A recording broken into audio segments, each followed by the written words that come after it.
Welcome my dear learner. আজ যে বিষয়টা নিয়ে আমি ডিসকাস করব সেই বিষয়টা হচ্ছে ইন্টারোগেটিভ সেন্টেন্স। আজকের আমাদের ভিডিওর টপিক ইন্টারোগেটিভ সেন্টেন্স বা প্রশ্নবোধক বাক্য। প্রথমে যদি আমরা সিলেবলটা ভাগ করি তাহলে ইন্টারোগেটিভ সেন্টেন্সকে যদি আমরা সিলেবল ভাগ করতে যাই তাহলে এরকম দাঁড়াবে ইন in টার ter টার রো ro গে গে tive টিভ ইন্টারোগেটিভ সেন্টেন্স sen tence টেন্স সেন্টেন্স। আমরা এইভাবে ইন্টারোগেটিভ সেন্টেন্সটাকে উচ্চারণ করব ইন্টারোগেটিভ সেন্টেন্স। এখন যে বিষয়টা জানবো যে হোয়াট ইজ ইন্টারোগেটিভ সেন্টেন্স কি, অথবা what is the definition of interrogative sentence, অথবা আমরা বলতে পারি যে ইন্টারোগেটিভ সেন্টেন্সের সংজ্ঞা কি। ইন্টারোগেট এই শব্দটির অর্থ হলো প্রশ্ন করা বা কোনো কিছু জিজ্ঞাসা করা। হচ্ছে ইন্টারোগেটিভ কথার অর্থ হচ্ছে প্রশ্নসূচক, সেন্টেন্স কথার অর্থ হচ্ছে বাক্য। তো ইন্টারোগেটিভ সেন্টেন্স মানে প্রশ্নসূচক বাক্য। এই নামটার মধ্যেই পুরো সংজ্ঞাটা অন্তর্নিহিত রয়েছে। কীরকম না, যে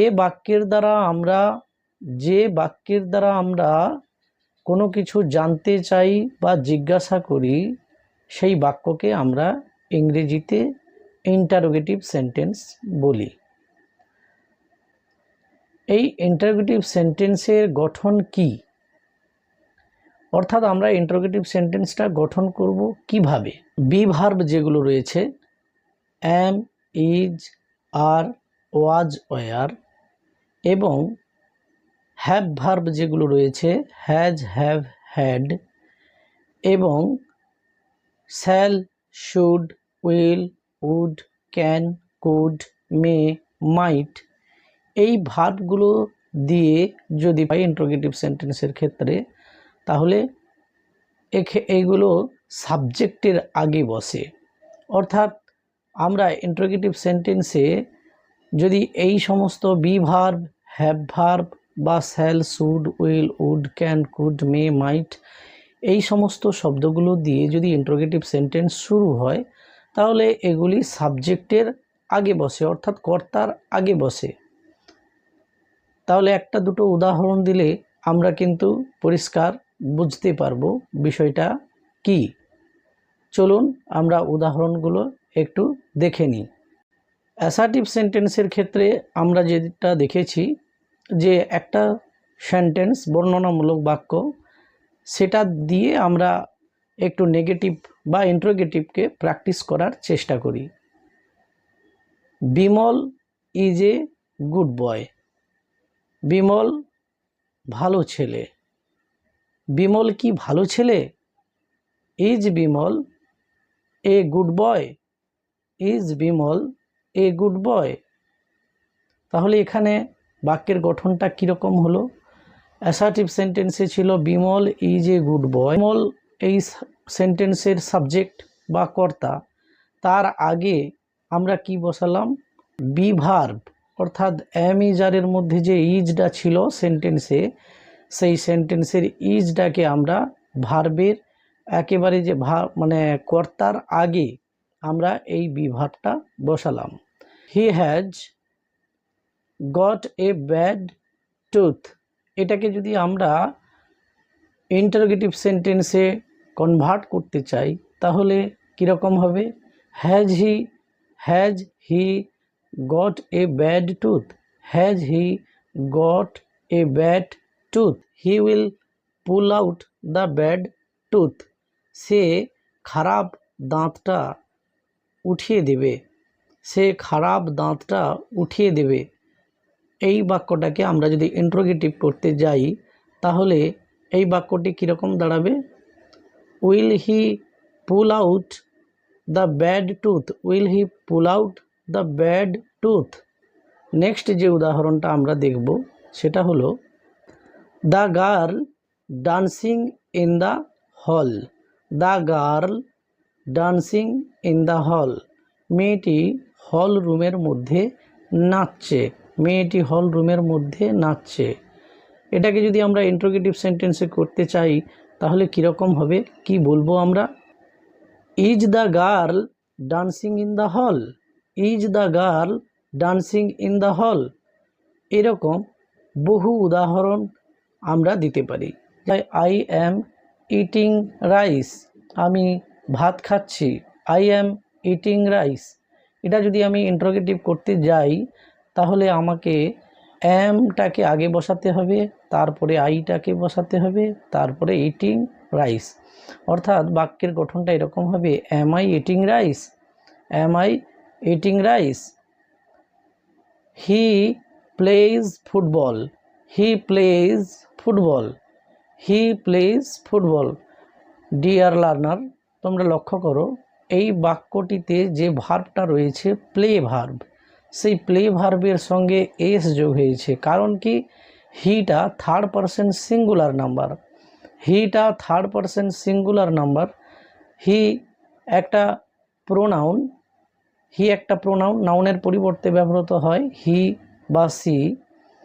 তাহলে এই প্রোনাউনটা সিঙ্গুলার নাম্বার বলে, থার্ড পারসন সিঙ্গুলার নাম্বার বলে ভার্বের সঙ্গে এস যোগ হয়েছে। He plays football, he plays football. এটাকে যদি আমরা কোটিকে যদি আমরা ইন্টারোগেটিভে কনভার্ট করতে চাই তাহলে আমরা কি বলবো? Does he play football, does he play football. একটা ডু ভার্ব কিন্তু আমাদের এক্সট্রা আনতে হবে। প্রথমের বাক্যটাতে হি প্লেজ ফুটবল, এখানে বি ভার্ব কোনো নেই, সরাসরি ভার্ব ব্যবহৃত হয়েছে, কর্তার পরেই ক্রিয়াপদ ব্যবহৃত হয়েছে। তাই এখানে একটা ইন্টারোগেটিভ সেন্টেন্সটা যদি আমরা করতে চাই তাহলে আমাদেরকে একটা এক্সট্রা ডু ভার্ব আনতে হবে, এবং যেহেতু কর্তা থার্ড পারসন সিঙ্গুলার নাম্বার সেক্ষেত্রে আমরা কিন্তু ডু এর সঙ্গে ইএস যোগ করব। সে প্রতিদিন স্কুলে যায়, he goes to school everyday, সে প্রতিদিন স্কুলে যায়, he goes to school everyday. এখানেও দেখো, এখানেও কিন্তু বি ভার্ব বা হ্যাভ ভার্ব বা shall, should, will, would, can, could, may, might এগুলো কিন্তু ব্যবহার হচ্ছে না। এখানে কিন্তু হি এর পরে গো ভার্ব বসেছিল অ্যাসার্টিভ সেন্টেন্সের ক্ষেত্রে, গো, হি গো, তার সঙ্গে ইএস যোগ হয়েছে, হি গোজ টু স্কুল এভরিডে। এটাকে যদি আমরা ইন্টারোগেটিভ করতে চাই তাহলে আমরা কি করতে পারি বা কি বলতে পারি? Does he go to school every day, does he go to school every day. আরও একটি উদাহরণ আমরা দেখতে পারি, I am eating rice, I am eating rice, am I eating rice, am I eating rice, I am eating rice, আমি ভাত খাই। এটাকে যদি ইন্টারোগেটিভ করতে চাই তাহলে ইন্টারোগেটিভ সেন্টেন্সটা কিন্তু শেষ হচ্ছে জিজ্ঞাসা চিহ্ন দিয়ে। আমরা এর আগের ভিডিওতে অ্যাসার্টিভ সেন্টেন্সের গঠন সম্পর্কে বলেছিলাম। অ্যাসার্টিভ সেন্টেন্স শেষ হয় ফুল স্টপ দিয়ে, আর ইন্টারোগেটিভ সেন্টেন্স শেষ হয় ইন্টারোগেশন মার্ক দিয়ে, অর্থাৎ প্রশ্নবোধক চিহ্ন দিয়ে।